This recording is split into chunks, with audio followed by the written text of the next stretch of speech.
Assalamualaikum warahmatullahi wabarakatuh. Halo semuanya, perkenalkan nama saya Virsila Meliani dengan NIM 2301050162 presensi 4 dari Rombel D PGSD FIPP UNES. Saya membuat video ini guna memenuhi tugas UTS mata kuliah bimbingan dan juga konseling. Pertama-tama, saya akan menjelaskan mengenai latar belakang perlunya BK di sekolah, urgensi dan juga kedudukan BK, tujuan, fungsi, dan juga orientasi BK.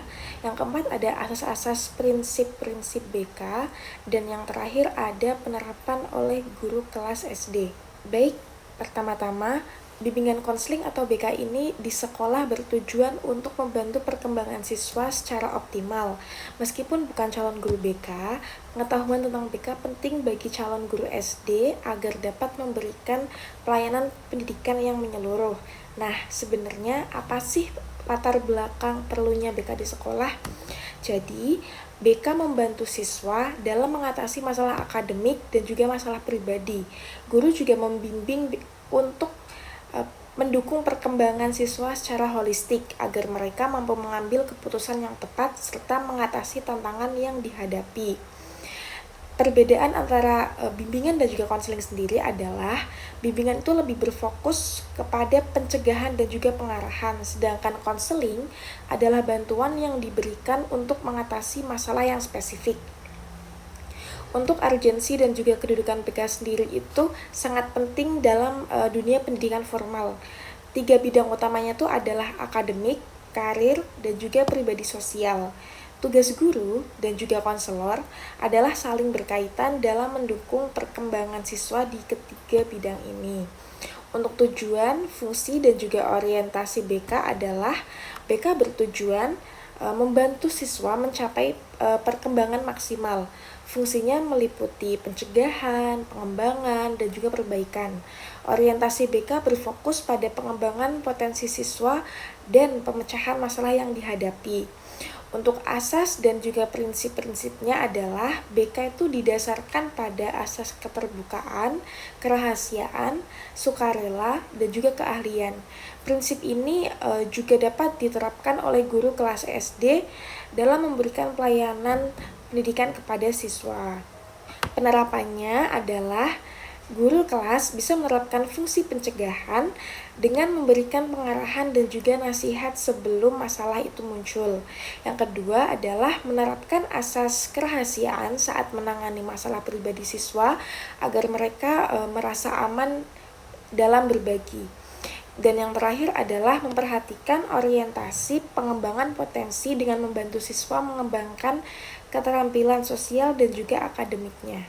Selanjutnya saya akan membahas mengenai bagaimana sih karakter guru yang berkualitas serta karakter apa saja yang perlu diperhatikan oleh seorang guru kepada muridnya. Jadi, guru yang berkualitas adalah sosok yang mampu mendidik, mengajar, dan membimbing siswa dengan penuh tanggung jawab, profesionalisme, dan keahlian yang mumpuni. Ada beberapa karakteristik profil guru yang berkualitas, diantaranya yang pertama, kompetensi profesional. Jadi guru tuh perlu menguasai materi yang akan diajarkan serta mampu mengembangkan metode dan juga strategi pembelajaran yang efektif. Yang kedua adalah kompetensi pedagogik. Kompetensi ini adalah guru itu mampu merancang dan juga melaksanakan pembelajaran yang sesuai dengan kebutuhan siswa serta melakukan evaluasi pembelajaran secara objektif. Yang ketiga adalah kompetensi kepribadian. Jadi guru yang berkualitas memiliki kepribadian yang stabil, dewasa, arif, dan juga berwibawa serta menjadi teladan bagi siswanya. Yang keempat adalah kompetensi sosial. Guru yang baik harus memiliki kompetensi sosial, ya, ini harus mampu berkomunikasi dengan baik, membangun hubungan yang positif dengan siswa, rekan kerja, dan juga masyarakat sekitar. Yang terakhir atau yang kelima adalah komitmen terhadap pembelajaran. Guru yang berkualitas selalu memiliki dedikasi tinggi untuk meningkatkan kualitas pembelajaran serta perkembangan siswa secara keseluruhan. Kemudian adalah peran guru SD dalam mendukung bimbingan dan juga konseling. Ada beberapa peran guru SD untuk mendukung bimbingan dan juga konseling diantaranya. Yang pertama adalah pengendalian dini terhadap siswa. Sebagai guru, penting untuk mengendalikan karakteristik siswa sejak awal, termasuk potensi, minat, dan juga masalah yang mungkin dihadapi. Kemudian yang kedua adalah penerapan prinsip BK. Mengaplikasikan asas-asas BK seperti keterbukaan, kerahasiaan, dan juga sukarela dalam interaksi dengan siswa untuk membangun kepercayaan. Yang ketiga adalah kolaborasi dengan konselor sekolah. Guru kelas juga harus bekerja sama dengan konselor dalam mengidentifikasi masalah siswa serta memberikan dukungan bagi perkembangan sosial dan emosional mereka. Yang keempat ada pembimbingan sehari-hari. Selain pengajaran akademik, guru SD dapat memberikan bimbingan sederhana terkait perilaku, disiplin, dan pengembangan karakter siswa. Yang kelima atau yang terakhir adalah pengamatan terus-menerus. Guru harus terus-menerus memantau perkembangan siswa dan segera mengambil tindakan saat terdeteksi adanya masalah. Memahami karakter peserta didik sangat penting karena setiap siswa memiliki cara belajar, kepribadian, dan juga kebutuhan yang berbeda. Hal ini membantu guru untuk merancang pendekatan pembelajaran yang efektif, mendukung pengembangan potensi siswa, dan mencegah masalah emosional ataupun sosial. Dan karakter yang perlu dipahami oleh guru adalah yang pertama gaya belajar, apakah siswa ini cenderung belajar secara visual, auditori, ataupun kinestetik. Yang kedua adalah emosional, bagaimana siswa mengelola emosi dan menghadapi stres. Yang ketiga ada kognitif, yaitu kemampuan intelektual dan cara berpikirnya. Yang keempat ada sosial, bagaimana siswa itu berinteraksi dengan teman sebayanya atau orang dewasa. Dan yang kelima ada minat bakat, potensi, dan juga ketertarikan yang perlu dikembangkan siswanya. Kemudian yang terakhir adalah bagaimana cara memahami karakter peserta didik. Yang pertama adalah pengamatan sehari-hari. Jadi guru itu bisa mengamati perilaku siswa saat berinteraksi di kelas, saat bermain, atau pada saat situasi tertentu. Yang kedua adalah komunikasi terbuka. Mendengarkan siswa secara aktif dalam menciptakan lingkungan yang aman agar mampu berbicara tentang perasaan dan juga pikirannya.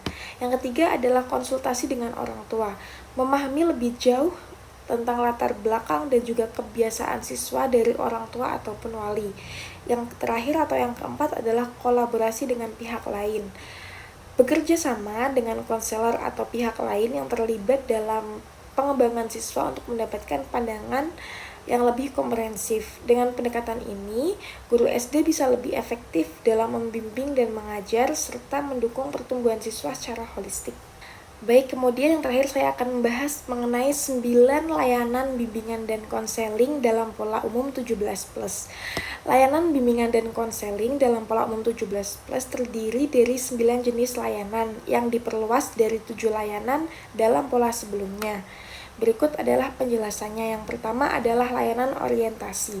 Layanan orientasi membantu siswa untuk mengenali lingkungan sekolah termasuk fasilitas, aturan, dan juga program sekolah.